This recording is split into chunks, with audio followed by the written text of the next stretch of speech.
자, 이제 구체적으로 범죄소년, 촉법소년, 우범소년과 관련해서 어떻게 시험에 출제될 것인지를 구체적으로 보시도록 하자고요. 자, 범죄소년 하게 되면은 연령이 아주 중요하죠. 그래서 범죄소년의 연령 범위는 14세부터 19세 이하가 아니라 19세 미만이니까 만 18세까지이다. 자, 다시 한번 19세가 된 사람은 소년법상 보호소년이 될 수 없다 하는 것을 확실하게 알아두도록 하세요. 자, 그 다음에 이 연령 판단 시점과 관련해서는 사실심 판결 선고 시 기준인 거지 행위할 때 기준이 아니다 하는 것이 아주 중요하죠. 그래서 소년법에서 대부분의 이 소년인지 아닌지 판단하는 시점은 일탈 또는 비행행위를 할 때가 아니다. 행위시 기준이 아니라 처분시 또는 판결시 기준이다 하는 거예요. 그런데 여기서 지금 법학 과목 처음 공부한 사람은 사실심하고 그 다음에 법률심이 구분이 안 될 거예요.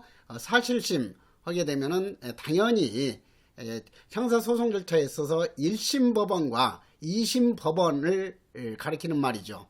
그러니까 3심 대법원에서 심리 판결하는 절차, 이것은 법률심에 해당이 되는 거예요. 그래서 사실심 판결 선고시라는 것은 뭐냐면은 이제 이 1심에서 만족하지 않았기 때문에 불복해서 항소를 신청을 했다. 그래서 항소심이 진행되는 경우 항소심이 판결 선고될 때까지 19세 미만 상태가 유지돼야 되는 것이지, 항소심 판결 선고 이전 상태에서 이미 19세가 됐다 하게 되면은 소년법을 더 이상 적용해 줄 수 없다 하는 의미예요. 자, 그래서 이 소년법은 사실심 판결 선고시 기준이지 행위시 기준이 아니다 하는 것을 반드시 알아두시도록 하고요. 그 다음에 이제 그래서 이제 여기서 상고심에는 그 영향을 미치지 않는다. 이것도 좀 예를 들어서 설명해 볼까요? 자, 앞으로 이제 뒤에 이 소년법상 형사처분의 특칙 절차에서 규정된 내용이지만은 이 우리나라에 있어서는 이 자유형을 선고할 때 반드시 이 형법상으로는 정기형으로 선고를 해야 돼요. 그러니까 징역 15년에 처한다, 징역 30년에 처한다. 이렇게 딱 한 숫자로서 이렇게 선고를 해야지 징역 단기 20년에 장기 30년에 처한다. 이렇게 선고하는 것은 형법상으로는 인정이 되질 않아요. 그래서 우리나라에 있어서 이제 이렇게 정기형주의, 이걸 지금 방금 예를 든 것이 정기형주의인데 정기형주의가 원칙이다. 그리고 형법에 있어서는 정기형주의만 인정하고 있지 부정기형주의는 인정하지 않는다 하는 것이 사법 절차에 있어서도 시험에 출제될 내용이에요. 자, 그런데 이제 우리나라에 있어서 오로지 소년에 대해서만큼은 소년법상 부정기형을 선고하는 것을 원칙으로 하고 있다 하는 거예요. 자, 그래서 여기서 이제 예를 들기 위해서 나이가 이제 만 16세에서 범죄 행위를 했다 하는 거예요. 그래서 16세에서 범죄 행위를 해가지고 1심 재판이 진행되면서 이제 17세가 됐다. 자, 그러면 1심 선고할 때까지 17세니까 당연히 19세 미만자로서 소년법 적용 대상이 되는 거죠. 그러니까 그때 이제 그 소년에 대해서는 징역 단기 2년에 장기 3년에 처한다. 이렇게 해서 부정경을 선고해 줬어요. 자, 그런데 당연히 이제 형사소송 절차니까 1심에 대해서 불복을 해가지고 항소를 제기하겠죠. 그럼 이제 항소심에서 심리가 진행이 되게 되는 거예요.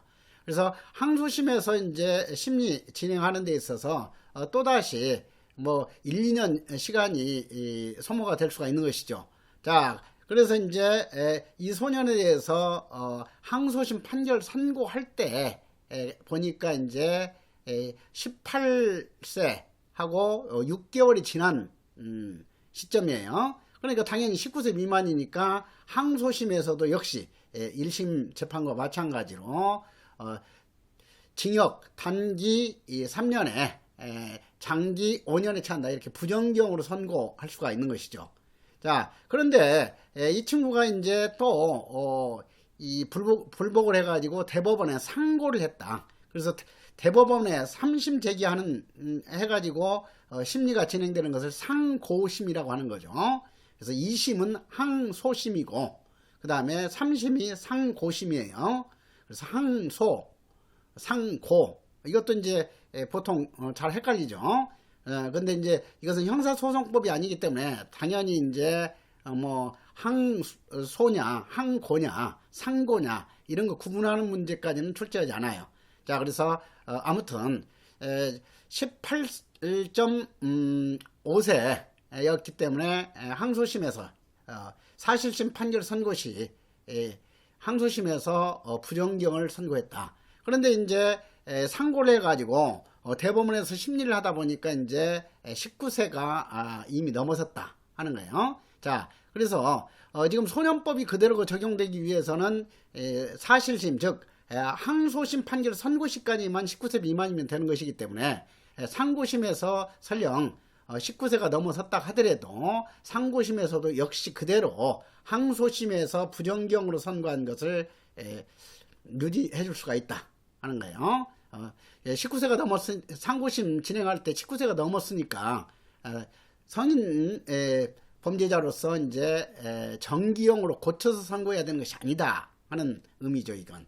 자, 그런데 여기서 이제 1심에서 판결 선고할 때 18.5세였는데 항소를 제기해가지고 항소심 진행하는 도중에 이제 19세가 넘어섰다 하게 되면 1심에서는 단기 징역 3년에 장기 5년에 처한다 이렇게 부정경으로 선고했지만은 사실심 판결 선고 전에 이미 성인이 돼버렸기 때문에 이 경우에는 이 항소심에서는 정기형으로 고쳐서 선고를 할 수밖에 없는 거예요. 그래서 그 친구에 대해서 1심에서는 단기 3년에 장기 5년 부정경으로 선고가 됐지만은 이제 19세가 항소심에서 넘어섰기 때문에 이건 이제 부정경을 그대로 선고해 줄 수는 없는 것이고 항소심 판결에서는 예를 들면 이제 징역 4년에 처한다 이렇게 해서 선고를 해야 된다 하는 의미예요. 그래서 이런 것은 좀 사례형식으로 이해를 해둘 필요가 있다 하는 거죠.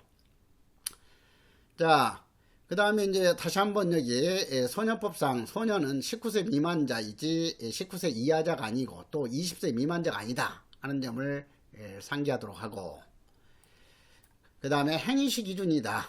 처분시 기준이 행위시 기준이 아니라 아니고 방금 내가 말 실수한 것처럼 이렇게 순간적으로 심장 들어가서 헷갈릴 수가 있고 실수할 수가 있으니까 그런 점을 주의하도록 해라.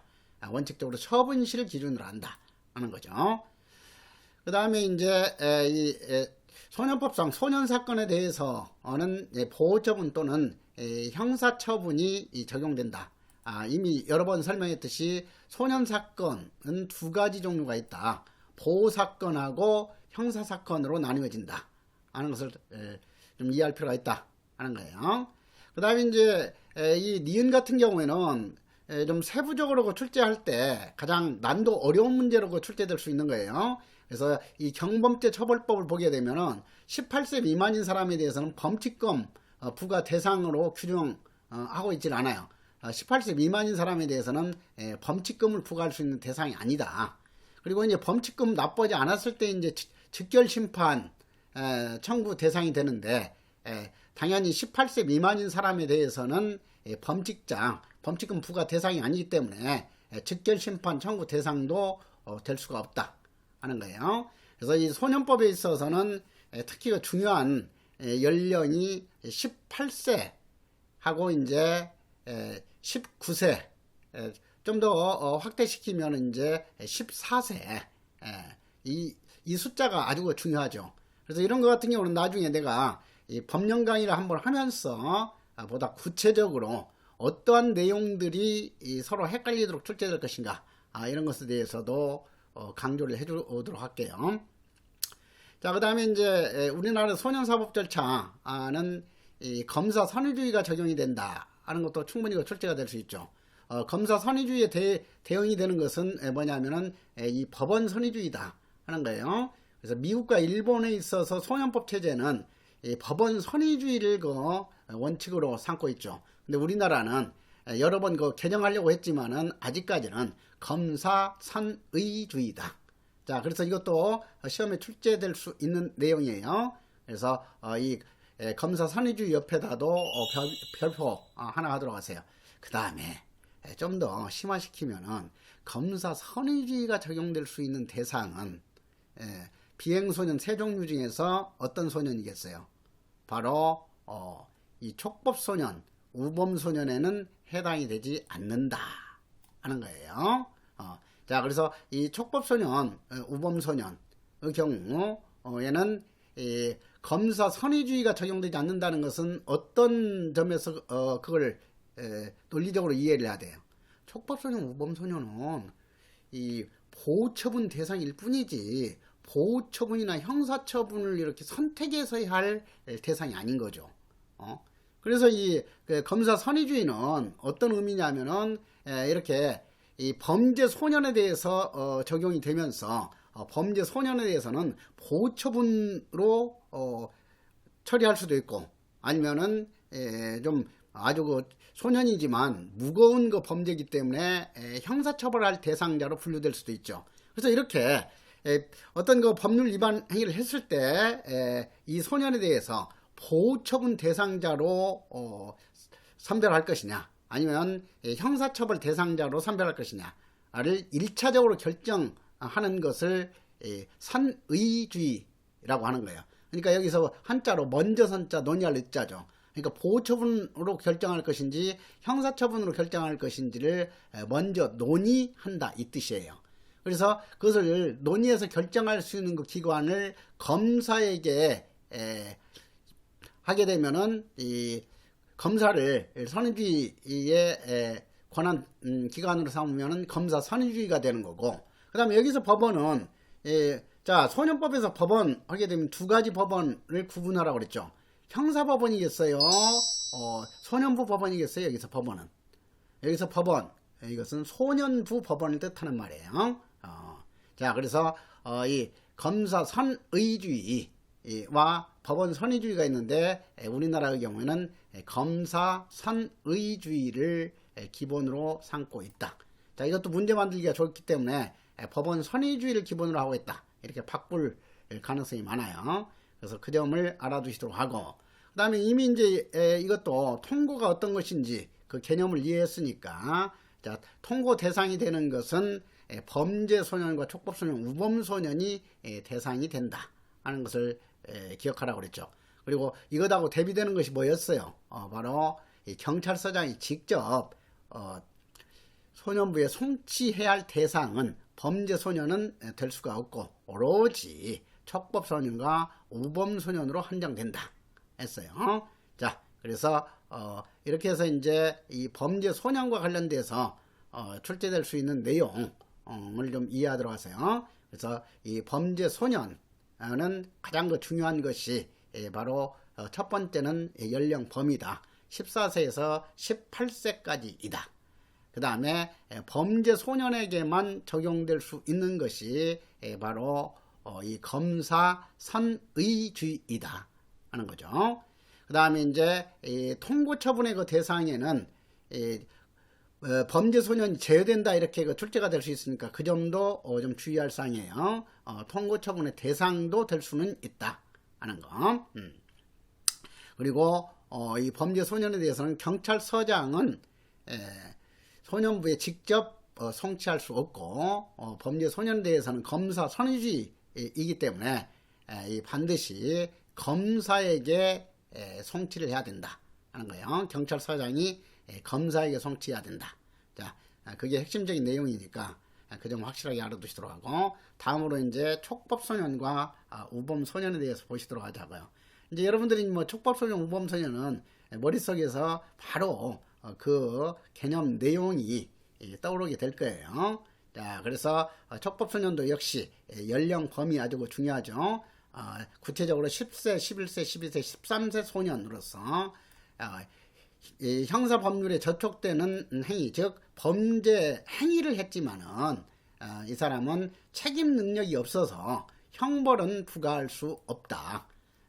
그래서 이제 형벌은 부과할 수 없지만 소년법상 보호처분, 특별한 거 교육 조치는 할 수 있다 하는 거죠. 그래서 이 촉법소년에 대해서도 이제 뒤에 10가지 보호처분 중에 하나인 소년원 송치처분은 할 수가 있어요. 소년 교도소에서 형집행을 할 수 없지만은 소년원에서 이 교육은 할 수 있다 하는 거죠. 근데 소년원도 소년교도소하고 공통점은 뭐였어요? 수용기관이죠. 그러니까 수용기관 아니기 때문에 소년원에도 한번 들어가게 되면은 자유롭게 밖으로 나올 수가 없는 거죠. 자, 그래서 강제적으로 수용돼야 된다 하는 점에서는 소년원 생활이나 이 교도소 생활이나 공통점이다 하는 거죠. 그 다음에 우범소년도 범죄를 범할 우려만 있지 아직 범죄를 범한 소년이 아니기 때문에 형사처분은 할 수 없다. 그래서 우범소년과 관련된 것 다시 한번 반복하면은 애방주의와 국친사상과 관련이 있다 하는 거죠. 그리고 우범소년의 그 연령도 10세부터 18세까지이죠. 범죄소년은 14세 이상 18세까지고 우범소년은 10세 이상 18세까지다 하는 거. 자, 그 다음에 이제 우범소년이 될 수 있는 그런 거 요건 이런 것 같은 경우에는 이제 다음 단계에서 여러분들이 확실하게 기억하려고 하면 돼요. 그래서 이 기본 강의 한 주에 이 법령집이 출간되게 되면 법령집을 가지고 다시 한번 이제 심화시켜서 법령 강의를 해드리도록 할게요. 자, 그래서 처음부터 이제 이 세부적인 법령까지 암기하려고 하게 되면은 오히려 이 효율성이 떨어진다고 그랬잖아요. 그러니까 이런 것들은 다음 단계에서 좀 세부적으로 확대시켜서 공부하도록 하고요. 자, 그래서 3번, 4번 내용 다시 한번 읽으면서 이해를 좀 하도록 하세요. 그 다음에 이제 이 제3절 보호사건이니까 당연히 형사사건 절차와는 전혀 관련이 없는 내용들로 규정이 되어 있다 하는 것을 알 수가 있죠. 그래서 이 보호처분도 강제적인 예방처분, 즉 보안처분의 한 종류에 속한다고 할 수가 있다. 그런데 소년 보호사법에 있어서는 성인 보호사법하고는 어떻게 다른 특징이 있는가 하는 것을 좀 이해할 필요가 있는 거죠. 자, 그래서 소년 보호사법의 그 특징 이것도 간단하게 좀 이해를 하도록 하고요. 그래서 이 보호사건 절차에 있어서도 일사부재리 원칙이 적용이 된다 하는 것은 중요하기 때문에 3번 옆에 별표하세요. 그래서 소년법 53조 규정을 보게 되면 보호처분을 받은 소년에 대해서 그 심리가 결정된 사건은 다시 공소를 제기하거나 공소 제기를 줄여서 기소라고 했죠. 그래서 기소할 수도 없고 기소할 수 없다는 말은 무슨 말이에요? 보호처분 받은 소년에 대해서 어떤 거 예를 들면은 절도와 상해 범죄 행위를 한 17세 소년이 있는데 그 17세 소년에 대해서 검사 선의주의이기 때문에 검사가 먼저 이 절도와 상해 범죄 행위를 했지만 이 초범이고 하니까 이 친구를 형사처벌해가지고 전과자 만드는 것보다는 보호처분해가지고 교육하는 것이 더 바람직하겠다.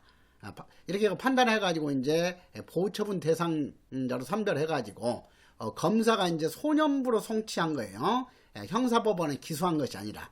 그러게 되면은 이제 소년부 법원에서 예를 들면은 단기 소년원 송치 처분을 했다 하게 되면 이제 뭐 예를 들어서 단기 소년원 송치는 6개월 미만이에요. 그래서 5개월 소년원에서 이제 교육을 받고 나왔다. 그랬는데 그 상해 행위나 그 절도 행위에 대해서 또다시 공소를 제기할 수는 없다 하는 거고, 그 다음에 이제 또 보호처분 받았는데 이제 소년원 송치, 단기 소년원 송치했는데 또다시 거기에 사회봉사명령 100시간을 가한다든가 이렇게 할 수 없는 거죠. 그래서 이 다시 형사법원에 기소할 수도 없고, 그 다음에 소년부에 송치해가지고 또다시 보호처분 받게 할 수도 없다 하는 거예요. 그리고 일사부재리 원칙, 이것은 이제 일사, 이것은 무슨 말이냐면 하나의 사건에 대해서 이 말이잖아요. 하나의 일자, 일사 사건 사자, 하나의 사건에 대해서는 부재리, 이것은 뭐냐면 부재리라는 것은 또다시 다시 붙자예요. 다시 재착, 중복이어서 심리할 수 없다는 원칙. 이걸 좀 더 응용해서 푼다면은 하나의 법률 위반 행위에 대해서 또다시 제재를 가할 수 없다는 원칙이에요. 그래서 이 일사부재리 원칙을 헌법상 용어로 한다면은 이중처벌 금지의 원칙이라는 용어로도 사용되고 있죠. 그래서 하나의 범죄 행위에 대해서, 법률 위반 행위에 대해서 또다시 2번 이상 형사처벌해서는 안 된다 하는 것이 이제 형사소송법상의 일사부재리 원칙, 그리고 헌법에서 기본권으로서 명시하고 있는 이중처벌 금지의 원칙이에요. 자, 그래서 이 형벌과 형벌 사이에서만 일사부재리 원칙 내지 이중처벌 금지 원칙이 적용되는 것이 아니라 보호처분과 형사처벌 사이에도 적용이 되고 보호처분과 보호처분 사이에도 적용이 된다. 이렇게 이해를 해둘 필요가 있어요. 그 다음에 이제 뭐 보완처분과 보호처분의 그 차이점, 이런 것은 가볍게 여러분들이 이해해 놓으면 될 거예요. 그래서 이 보완처분과 보호처분의 그 차이점, 이것도 이제 2004년 첫 번째 해기 때문에 첫 번째 해 같으면은 뭐 출제해야 할 핵심 내용들이 지금 아주 많이 남아 있는 거잖아요. 그러니까 이런 것은 첫 번째 시험에서는 이렇게 세부적인 내용까지 출제할 가능성은 그다지 높지 않다 하는 거예요. 그래서 가볍게 이것도 좀 이해를 해 놓도록 하고요. 다만 이제 그 7급 볼 사람들만 이런 부분 좀 확실히 보완처분과 보호처분 차이점까지 정리를 해 놓도록 하세요.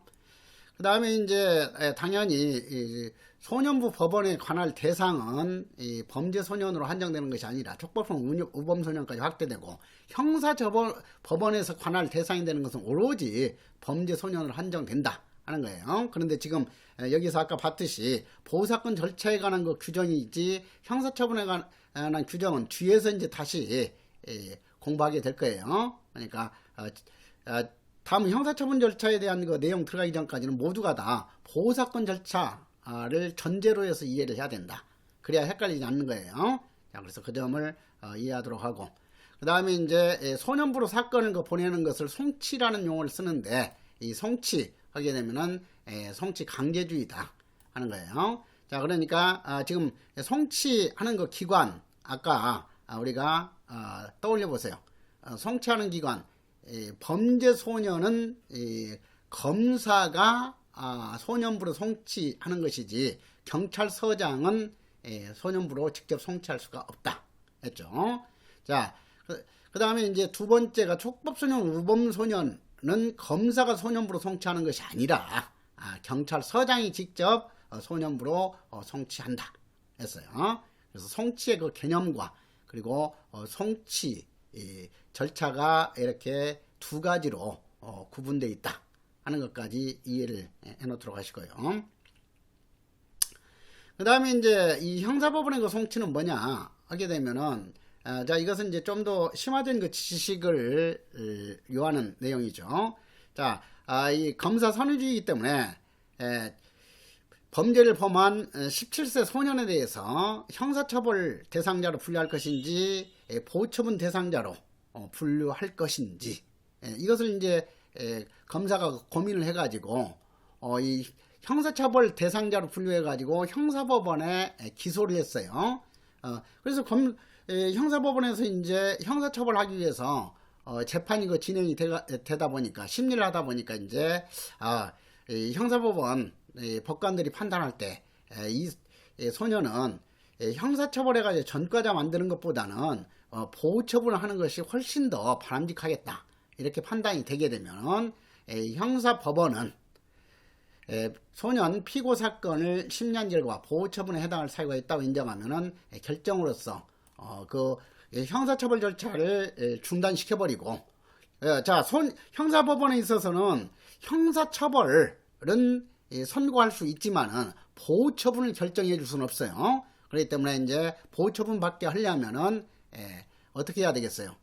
관할 법원인 소년부로 송치를 해야 된다. 사건을 보내야 된다. 그래서 이것이 바로 형사법원의 송치 사건이고, 이것을 법관 송치 사건이라고도 하고 법원 송치 사건이라고도 해요. 자, 그래서 그 점을 좀 이해하도록 하라.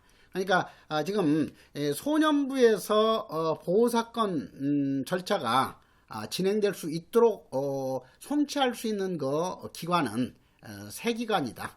경찰서장과 검사와 형사법원이다 하는 것을 이해하도록 하세요. 그 다음에 이제 뭐 소년부 수리 현황, 소년부로 사건이 넘겨지는 그런 계기가 되는 것은 어떤 비중이 있느냐, 이런 것을 여기서 이제 정리한 건데, 이것도 첫 번째 시험에서 뭐 출제될 가능성은 거의 없어요. 그래서 이것은 상식적으로 좀 알아두시면 돼요. 7급 시험에서도 이것까지가 출제될 가능성은 그다지 높지 않아요. 그래서 가볍게 보시도록. 당연히 대부분의 사건은 검사가 송치한 사건이겠죠.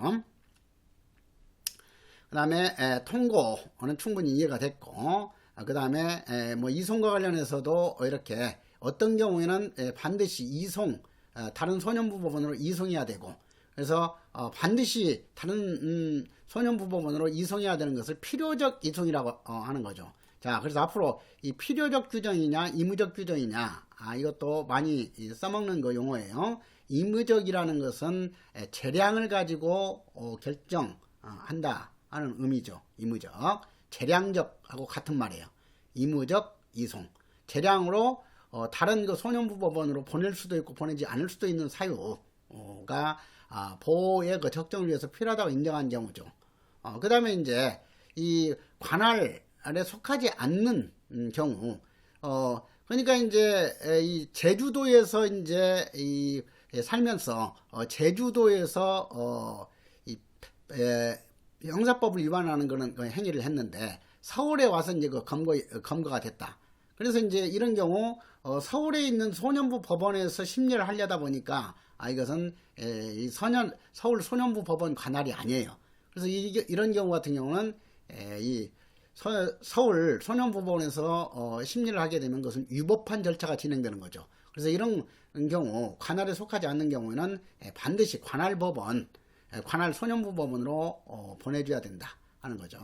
그래서 이것을 필요적 이송, 그러니까 필요적 이송이라는 것에서 필요적이라는 것은 강제적 또는 의무적과 같은 뜻이에요. 그래서 강제적으로 의무적으로 반드시 어떤 행위를 해야 된다 하는 것이 필요적이라는 거. 자, 그 점을 좀 이해를 하도록 하고, 이런 것들도 이제 처음부터 법령 세부적인 내용까지 명확하게 암기하려고는 할 필요는 없어요. 그래서 전체적인 체계상 좀 이해를 하고 넘어가면 되지 구체적으로 암기할 필요는 없다. 그래서 앞으로 이제 그 형사정책 관련 법령집이 출간이 되면은 그 법령집에서 이제 이런 형태로 정확하게 정리가 될 거예요. 그래서 뭐 6조에 대해서 달달달 암기해 가지고는 시험장 들어가면 순간적으로 헷갈릴 수밖에 없는 거죠. 그래서 이제 출제자가 이렇게 어떻게 이제 단어를 바꿔 가지고 함정을 유도할 것인지, 이런 것까지 이제 법령집에서도 세부적으로 다 구체적으로 제시를 해줄 거예요. 그래서 이 보호처분 결정, 이것은 이제 보호처분은 소년부 법원에서 결정으로서 하는 것이지 판결로서 선고하는 게 아니에요. 결정으로 선고한다. 그래서 이런 것들도 이제 여러분들이 법률적인 거 기초 지식 없이 이렇게 형사정책 공부하는 사람이 대부분이기 때문에 그냥 상식적으로 시험에 출제될 내용까지는 아니에요. 재판의 종류 하게 되면은 결정과 판결 그리고 명령으로 구분이 되는데, 아무튼 이 결정과 판결은 재판 종류 중에서 본질적으로 다른 재판이다 하는 거예요. 그래서 이 결정 같은 경우에는 이 엄격한 어떤 그 절차를 거쳐서 진행이 되는 게 아니에요. 그래서 우리 앞에서 공부했듯이 보호사건 절차에는 소년부 판사가 직권으로서 모든 결정을 하죠. 그렇기 때문에 엄격한 그런 적법 절차에 의해서 진행이 되는 게 아니다. 자, 그래서 이 단독 판사가 이제 어떤 이 결정을 하는 거, 어떤 거 조치를 하는 거 이것이 결정이에요. 그 다음에 이제 이 법원의 명의로서 법원에서 엄격한 거 절차를 거쳐서 이제 내리는 거 이것이 판결이죠. 그래서 이제 좀 시험과도 구체적으로 이 관련이 되는 것이 뭐냐면 결정에 대해서 이제 이 불복할 때는 그 불복 절차가 뭐냐면은 이 항고예요. 항고. 그리고 판결에 대해서는 아까도 간단하게 언급했듯이 1심에서 이제 불복하게 되면 항소를 하고 그 다음에 항소심에서 대해서도 불복하게 되면 대법원에 상고를 하죠. 그러니까 항소, 상고로 이렇게 불복하는 절차예요. 근데 이 보호처분은 결정이기 때문에 이제 이 항고, 재항고라고 해서 뒤에 규정이 나올 거예요. 그래서 이 항소냐 항고냐 이것도 한 글자 차이기 때문에 이 말 바꾸기 함정으로 출제가 될 수 있어요. 근데 거기까지 이제 확대시키면 여러분들이 이제 지금 기본 강의에 있어서는 너무 버거울 수가 있어요. 그래서 그런 이런 것들은 구체적으로 이제 확실하게 이해 암기하려고 하지 말고 차츰 다음 단계에서 그런 것들은 자연스럽게 이해가 될 수 있도록 하자 하는 거예요. 그래서 지금은 이런 거 재판의 그 종류로서 결정이라는 그 재판하고 판결이라는 재판이 있구나 하는 정도로 이제 한 번 정도 이렇게 익혀놓도록 하세요. 그래서 이런 거 세부적인 내용은 워밍업 한다 생각하고 이렇게 한 번씩 들어두기만 하면 돼. 그래서 나중에 이제 여러분들이 이제 내가 여러분들한테 약속했잖아요. 이번 그 기본 강의뿐만 아니라 법령집이 나오면 법령 해설 강의도 해줄 거고 그 다음에 여러분들 시험 확실히 합격할 수 있는 것 단계 최종 동영 모의고사 강의까지 여러분들한테 내가 해드리도록 하겠다. 그래서 아까도 말했듯이 이제 여러분들은 내가 강조하는 내용만 가지고도 충분히 90점 이상 득점할 수 있으니까 구태여 다른 그 강의나 교재까지 넓혀서 볼 필요가 없고 그런 거 시간을 아껴서 한국사 그리고 이제 이 제 전공 과목까지 이렇게 더 확실하게 공부하는 것이 좋다. 그 다음에 이제 뭐 영어라든가 국어 이런 데 그 투자를 해야 되겠죠.